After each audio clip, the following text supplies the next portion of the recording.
So I'm kind of following a theme with Pete here, but a different time of troubles when hearts were broken. When I started at St. Clares, I had only attended maybe half a dozen services when it was announced that the Reverend was leaving. And I didn't know what was going on, but I could tell that there was a seismic break in this congregation. And I was told that we were ready to move forward and we weren't going to talk about it. But I looked into it and nothing criminal had happened. So I decided to stay because I also saw so much love and the way you did Bible study and the way you did the liturgy. So I thought, let's see what happens.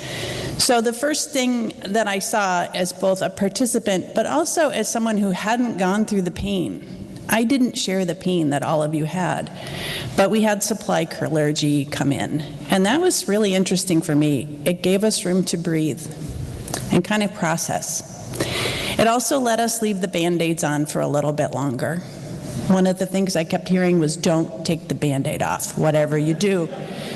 But if you leave the Band-Aid on too long, things get leaky and icky.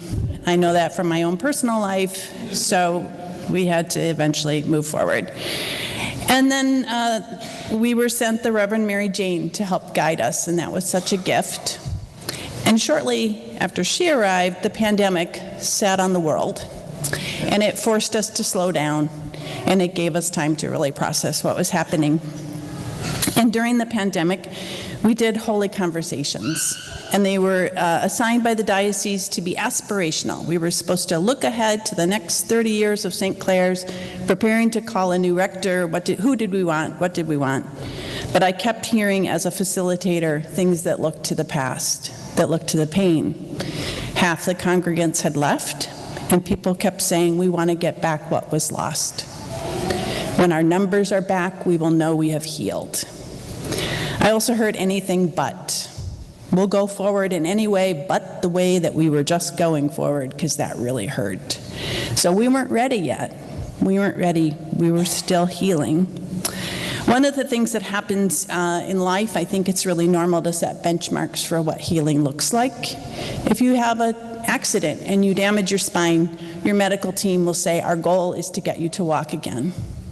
And they may well succeed, and you will walk. And that's a beautiful thing, but you won't be the same. And I think that's the process in that moment that St. Clare's was going through. And when you only aspire to regain what you've lost, you don't see the beauty that remains and the strength that remains.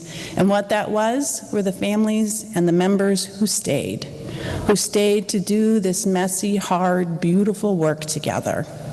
And that's the foundation of a new St. Clare's that actually looks a lot like the old St. Clare's. It's still full of love and caring.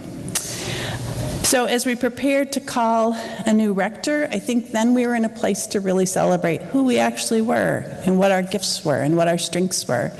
And Anne, it is a blessing that you answered the call and continue to guide us in this work. So we've changed, like any family changed. In the last 6 years, we've lost really treasured, wonderful members of our community. They have passed on. And we'd had new people join, and things look a little different. We've had to retool and rethink in a really beautiful way. But what is still here is still what I saw at the first service I attended when St. Clare's did the peace. And it's an authentic, unbridled love for each other. And I think it comes from this community's commitment to keep manifesting God's love in ourselves, in each other, and in the world at large. Thanks.